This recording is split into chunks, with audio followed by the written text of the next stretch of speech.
Assalamualaikum warahmatullahi wabarakatuh. Salam sejahtera bagi kita semua. Selamat pagi ya semua. Pada kesempatan hari ini ya saya mencoba merangkum ya mata kuliah Termodinamika Teknik Kimia 2 untuk mahasiswa program studi Teknik Kimia Institut Teknologi Sawit Indonesia ya. Dan modul ini saya coba buat rekaman ya melalui YouTube ya, yang sebenarnya hanya bersifat coba-coba saja ini ya. Okey, mata kuliah ini sebenarnya diasuh oleh Bapak Insinyur Busrizal MT ya. Jadi penanggung jawabnya adalah beliau, sedangkan saya hanya membantu saja dalam pelaksanaan mata kuliahnya.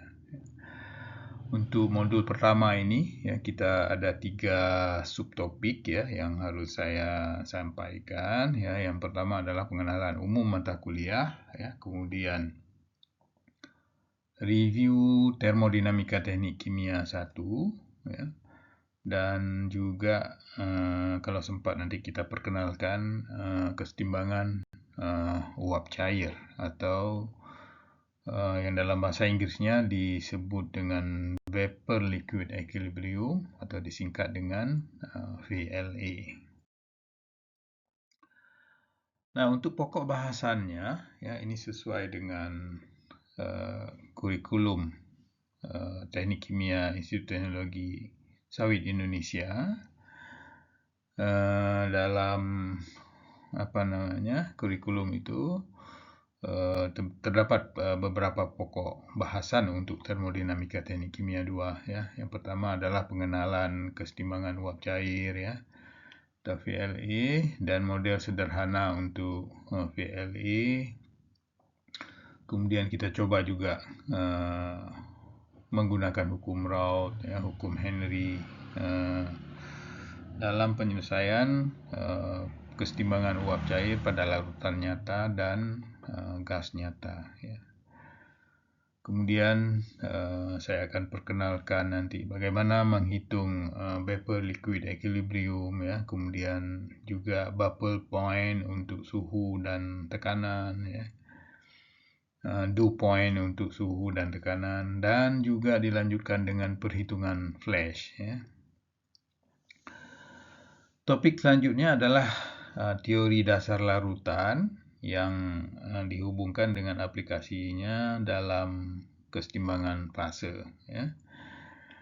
Juga akan saya perkenalkan nanti metode pendekatan dalam perhitungan vapor liquid equilibrium ya, iaitu yang menyangkut koefisien aktivitas dan persamaan keadaan.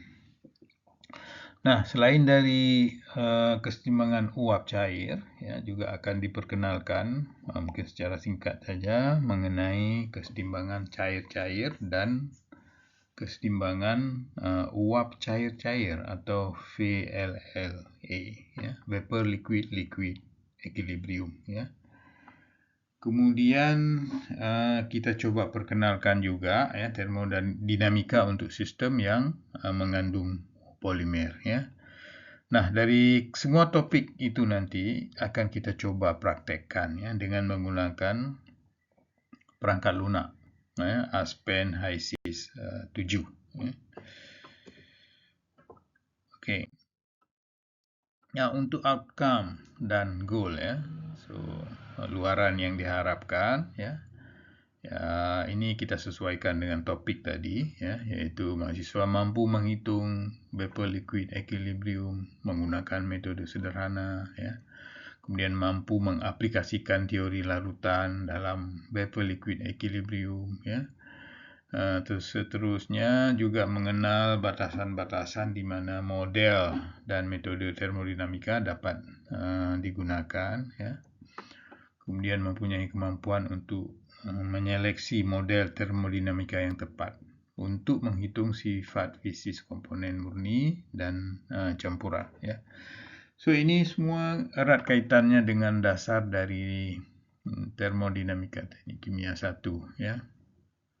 Jadi harus familiar dengan istilah-istilah ya seperti entalpi, entropi, ya, energi dalam, ya, kerja semuanya. Oke, selanjutnya kita harapkan mahasiswa mampu menggunakan perangkat lunak, ya, terutama Aspen HiSys ini, ya, dalam perencanaan dan optimisasi proses. Ya.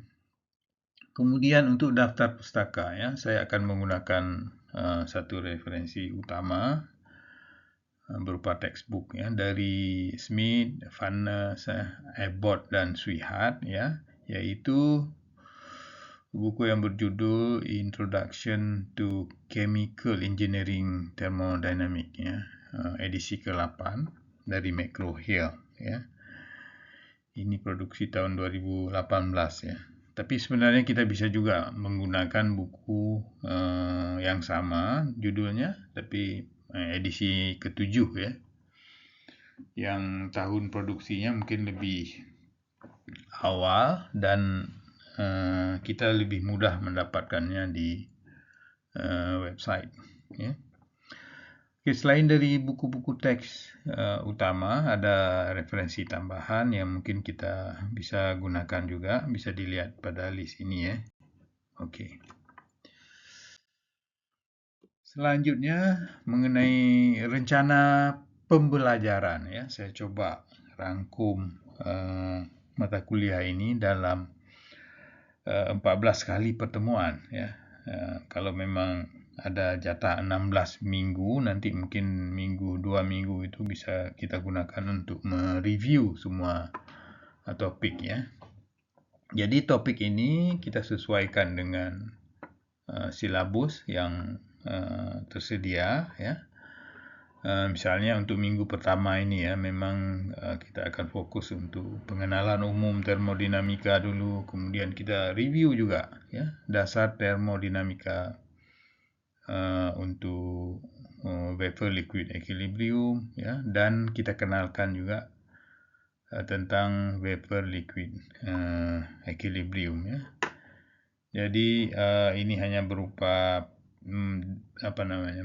mode pengajarannya hanya berupa kuliah, ya. Kemudian selanjutnya bisa kita lihat di minggu kedua dan ketiga, ya, kita akan lanjut dengan vapor liquid equilibrium, ya.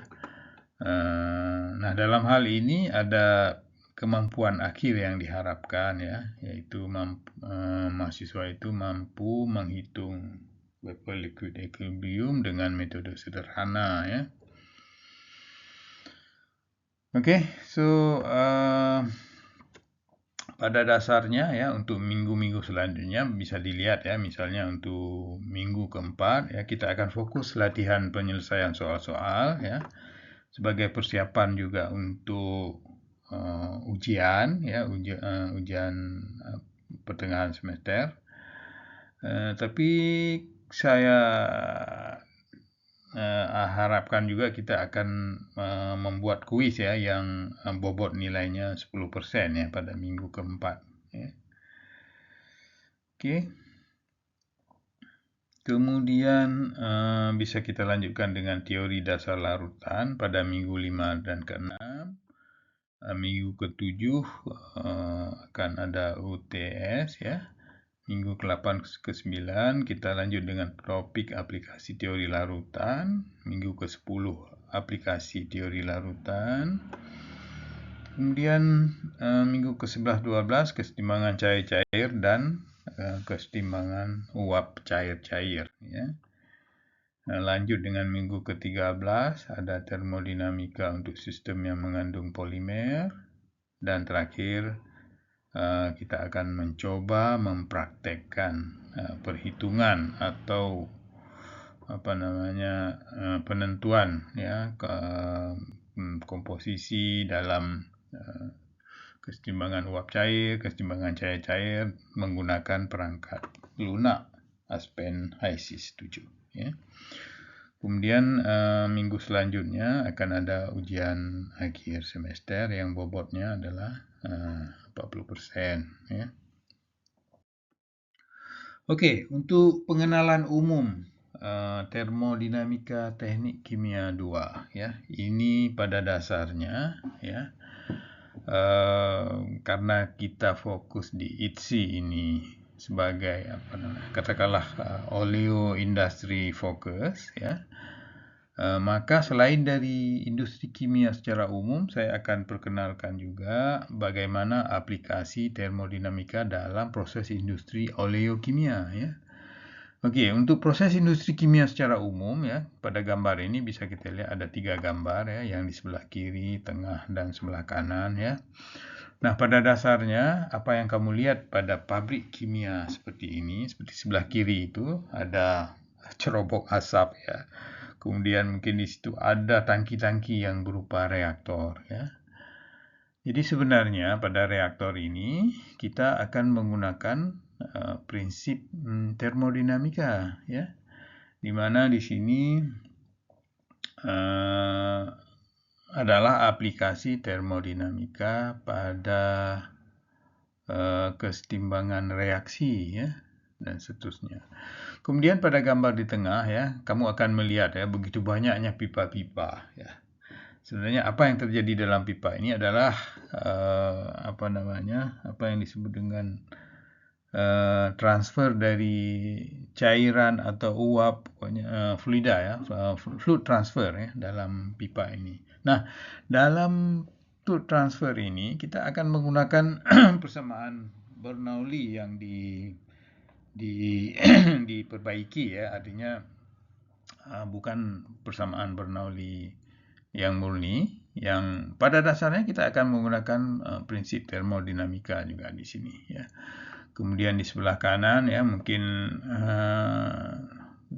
bisa kamu lihat ya ada menara ya, menara tinggi yang di sebelah kiri. Ini adalah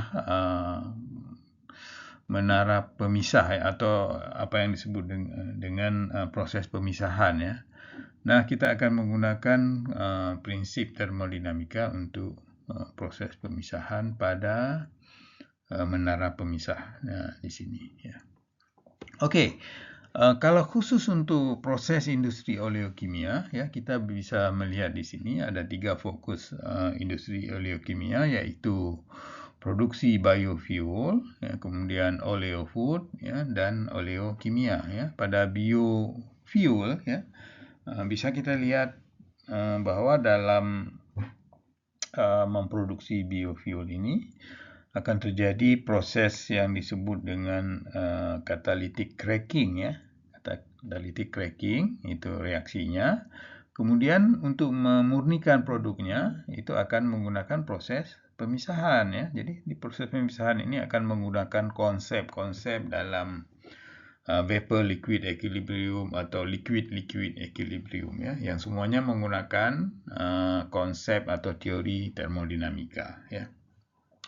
Kemudian untuk oleofood ya, yang gambar di tengah ini ya, bisa kita lihat bahwa untuk mendapatkan ya minyak sawit ya dari kelapa sawitnya sendiri itu akan mengalami proses perebusan ya, di mana akan terjadi ekstraksi ya. Jadi di sini kita akan menggunakan prinsip kesetimbangan cair-cair ya. Kemudian gambar di sebelah kanan yang di bawah itu oleokimia, ini adalah saya rasa ini dalam industri kosmetik ya. Semuanya menggunakan menggunakan konsep termodinamika untuk menghasilkan kosmetik ya, dalam industri oleokimia. Oke. Nah, sekarang gimana sebenarnya hubungan proses industri dengan kurikulum teknik kimia yang ada di ITSI ya? Oke. Nah, secara umum ya, seperti saya perkenalkan tadi ya, kita ada proses industri kimia secara umum dan proses industri kimia oleokimia khusus untuk mahasiswa ITSI ya. akan fokus di proses industri oleokimia ya. Nah, dua-dua proses industri ini ya akan mengalami apa yang disebut dengan proses sintesa produk ya dalam unit proses dan kemudian proses pemisahan dalam unit operation ya. Nah, unit proses dan unit operation ini ya, mengharuskan kita ya menguasai mata kuliah khusus ya dalam kurikulum, yaitu seperti proses industri kimia, termodinamika, kinetika, reaksi, perancangan reaktor dan lain-lain ya untuk unit proses. Sedangkan unit operation perlu azas teknik kimia, termodinamika, proses pemisahan ya dan lain-lain ya. Jadi bisa kita lihat di sini bahwa mata kuliah termodinamika ya ini akan terpakai ya dalam kedua-dua proses unit proses dan unit operation ya.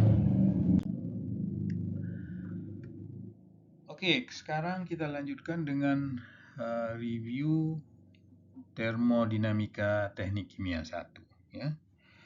Jadi termodinamika teknik kimia 2 ini terkait erat dengan dasar dari termodinamika teknik kimia 1 ya. Artinya kalau kamu tidak familiar atau tidak bisa menguasai materi di termodinamika teknik kimia 1 ya mungkin akan kesulitan ya. Tapi saya akan coba review dulu beberapa katakanlah dasar-dasar dalam termodinamika teknik kimia 1 yang akan kita aplikasikan dalam termodinamika teknik kimia 2 nantinya. Oke. Jadi coba perhatikan proses pemanasan gas ya dalam bejana dengan penutup yang dapat bergerak seperti gambar ini ya. Jadi kalau kamu perhatikan gambar ini ya, apa yang kamu lihat sebenarnya di sini?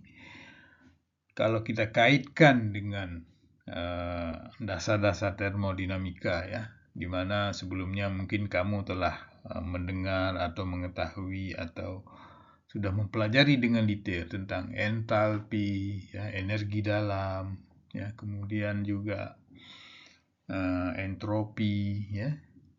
Tapi gimana sebenarnya aplikasinya dalam contoh proses pemanasan seperti ini, ya? Oke, kalau kita perhatikan, ya, ada beberapa fungsi keadaan, ya, seperti entalpi, ya, energi dalam, ya, kerja, kalor, energi bebas, ya.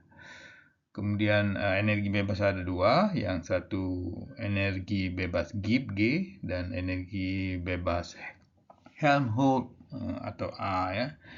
Kemudian ada tekanan, suhu, volume, entropi dan sebagainya ya.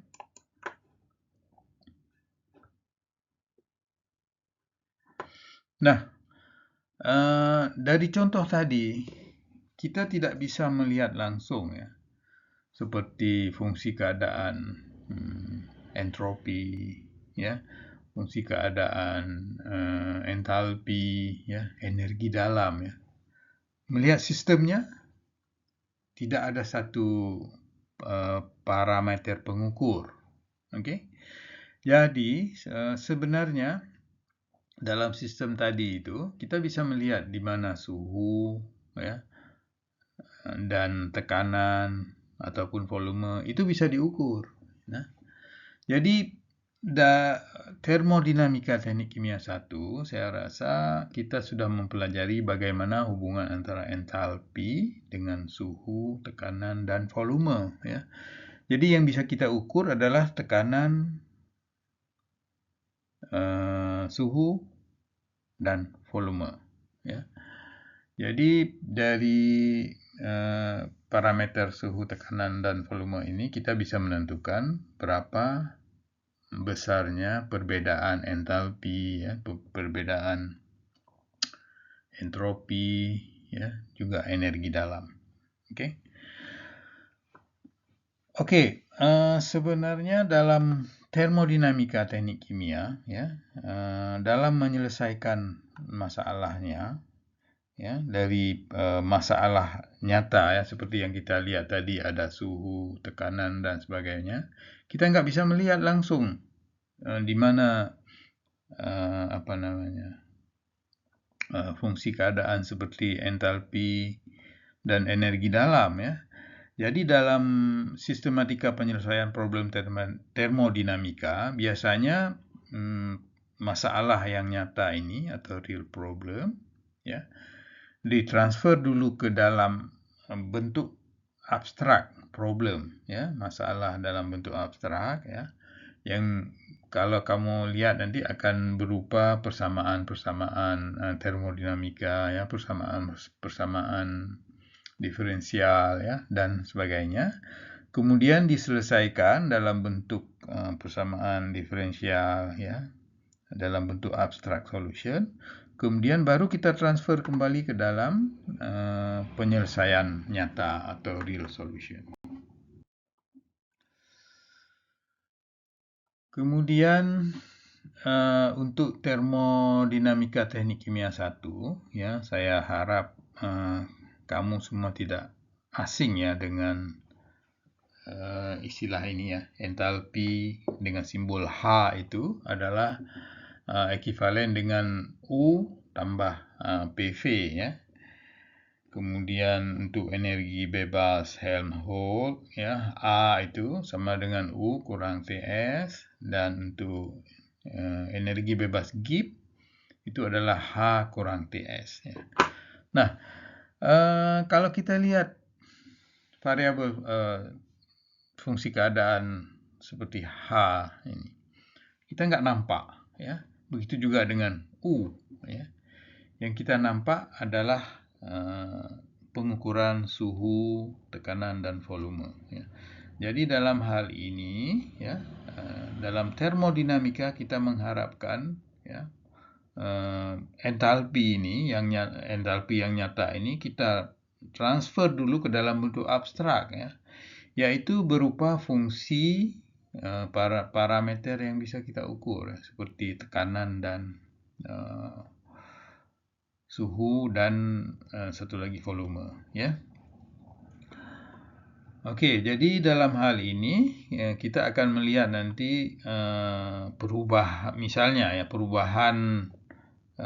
energi dalam atau DU itu adalah berupa fungsi suhu dikalikan dengan perubahan entropi dan dikurangi dengan tekanan dan perubahan volume, ya. Artinya di sini pengukuran energi dalam U, ya, sudah dalam bentuk parameter atau fungsi keadaan yang bisa kita ukur langsung, ya, seperti T, ya, P dan V, ya. Satu lagi S ini sebenarnya bisa diukur karena prinsipnya S ini adalah tergantung dari jumlah kalor Q dan suhu, ya. Oke, kemudian untuk yang lain, ya, begitu juga dengan entalpi, ya. Entalpi ini DH sama dengan TS ditambah dengan V dP, ya. Energi bebas Helmholtz dA sama dengan min S dt kurang P dV dan seterusnya. Energi bebas Gibbs dG sama dengan minus S dt tambah V dP. Artinya di sini, ya, kalau kita lihat dari 4 persamaan ini, U ini adalah fungsi dari S dan V, H adalah fungsi S dan P, kemudian A adalah fungsi T dan V, dan G adalah fungsi T dan P. Oke, untuk memudahkan, ya, kamu mengingatkan fungsi-fungsi termodinamika, ya, seperti energi bebas Gibbs, ya, G, ya, kemudian tekanan P, entalpi H, entropi S, ya. Maka kita susun ya fungsi-fungsi keadaan ini dalam satu katakanlah diagram yang terdiri dari, kalau sebelah kiri atas itu G, kemudian dilanjutkan dengan P, kemudian arah jarum jam itu H, S, U, V, A, T. Ya, kenapa disusun seperti ini? Nanti kamu akan melihat bagaimana gunanya ya. Susunan fungsi keadaan dalam termodinamika seperti ini dikaitkan dengan bagaimana kita menentukan katakanlah entalpi, energi bebas Gibbs, dan energi dalam dan sebagainya sebagai fungsi tekanan P, suhu T, V, dan S gitu ya. Oke, untuk memudahkan kamu mengingat bagaimana urutan dari fungsi keadaan ini ya, maka saya buat satu kalimat yang mungkin tidak ada artinya ya, tapi bisa membantu kamu mengingatkan urutan dari fungsi keadaan ini ya. Jadi kalimatnya berupa guru pintar harus selalu unggul versus anak TK ya, anak teknik kimia mungkin. Jadi guru di sini akan merepresentasikan dengan G ya, kemudian P pintar, kemudian H harus, S selalu, U unggul, V versus, A anak, dan T TK gitu ya. Kenapa urutannya harus seperti ini ya? Kalau kita lihat selanjutnya ya, kalau kita mau menentukan perubahan entalpi ya terhadap entropi ya, artinya di sini dH per ds ya, dH per ds pada P tetap ya, pada P tetap itu sama dengan T yang di sebelah kiri ya. Jadi dalam hal ini T itu ya adalah dou H ya, diferensial parsial dari entalpi dibagi dengan dou S pada P tetap ya. Dengan cara yang sama ya, kita bisa menentukan bahwa T ini juga sama dengan dou U dibagi dengan dou S pada V tetap ya. Kemudian selanjutnya kita bisa menentukan juga untuk P ya. Untuk P ini adalah dou U bagi dengan dou V pada S tetap ya. Jadi dilihat di sini untuk P adalah minus dou U dibagi dengan dou V pada S tetap ya. Tanda minus di sini kalau kita lihat, kita harus memperhatikan juga arah panah di sini ya. Kalau dia berlawanan dengan arah panah, ini akan negatif ya. Jadi berlawanan dengan arah panah negatif ya. Jadi P itu bisa minus dou U dibagi dengan dou V pada S tetap, dan P itu bisa juga sebagai minus dou A dibagi dengan dou V pada T tetap ya. Kemudian yang lain ya, selanjutnya sama ya, bagaimana kita menentukan dalam hal ini misalnya S ya. S itu adalah minus dou A dibagi dengan dou T ya, atau S itu adalah minus dou G dibagi dengan dou T pada P tetap ya. Kemudian hal yang sama untuk V ya. Jadi kenapa kita harus menghasilkan persamaan-persamaan seperti ini? Karena untuk mengukur fungsi keadaan yang tidak terlihat ya, seperti energi dalam ya, kemudian entalpi, energi bebas Helmholtz, dan energi bebas Gibbs ya, itu nggak bisa kita ukur.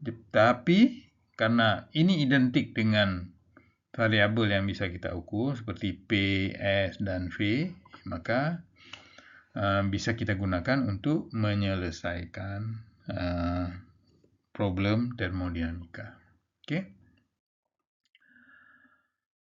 Oke, kemudian ada satu lagi rumus dasar ya, yang mungkin saya nggak tahu apakah sudah kamu pelajari atau belum ya. Kalau dalam matematika teknik kimia itu, ini adalah disebut dengan diferensial eksak ya. Diferensial eksak ini bentuknya seperti ini ya, misalnya df sama dengan dou f dibagi dengan dou x kali dx ditambah dengan dou f dibagi dengan dou y pada x tetap dikalikan dengan dy ya. Jadi karena di dalam hal ini df per dx itu bisa dianggap sebagai m, kemudian df per dy dianggap sebagai n, maka dalam diferensial eksak berlaku dou m bagi dengan dou y x sama dengan dou 2f dibagi dengan dou y dan dikalikan dengan dou x ya. Hal yang sama untuk n ya.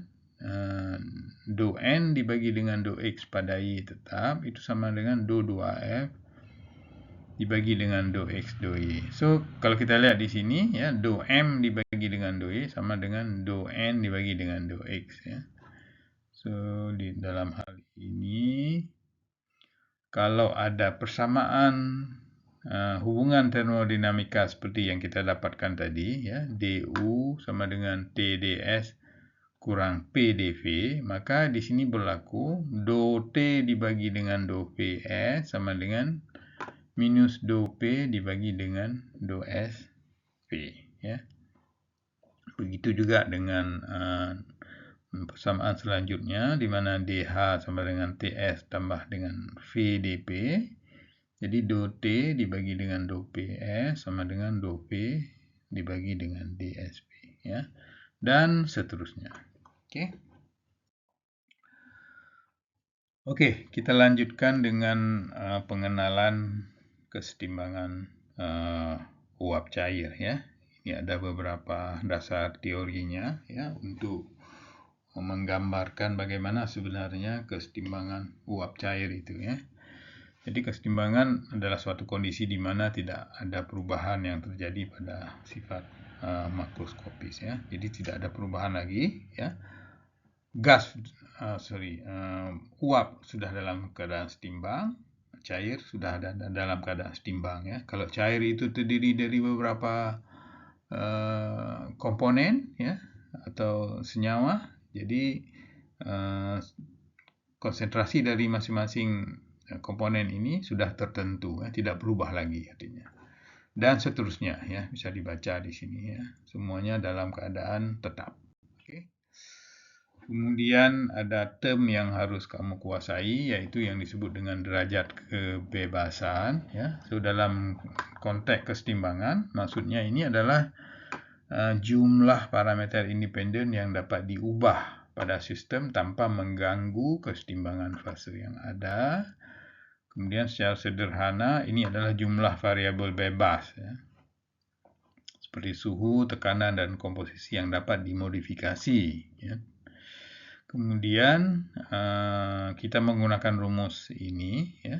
F sama dengan C kurang P tambah 2 untuk menentukan derajat kebebasan F ini ya, di mana F derajat kebebasan, C jumlah komponen kimia, kemudian P jumlah fase ya. Oke. Kemudian diagram di sebelah kanan ini menunjukkan diagram fase uap cair ya, yang dikaitkan dengan fungsi keadaan tekanan P, kemudian variabel T dan juga komposisi X1 dan Y1. X1 maksudnya konsentrasi komponen tertentu dalam cairan dan XI dan YI ya. YI itu adalah komposisi atau komposisi dari komponen I di dalam uap, ya. So dalam hal ini mungkin saya harus menulis ya dengan detail, baru mungkin mudah menerangkan bagaimana konsep dari diagram 3 dimensi ini yang menggambarkan hubungan antara P tekanan, T suhu, dan X1 komposisi dalam cairan, dan XI ya, dalam komposisi dalam cairan, dan YI komposisi komponen dalam gas ya. Oke, kalau kita gambarkan ya pada diagram, katakanlah pada T tetap ya, kita akan P yang berubah, kita akan mendapatkan gambar seperti gambar A di sebelah kiri ya. Dan kalau kita buat gambar pada tekanan tetap ya, kita akan memperoleh diagram hubungan suhu dengan komposisi seperti gambar di sebelah kanan ya. Kemudian gambar tadi ya, sebenarnya kita bisa menggambarkannya sebagai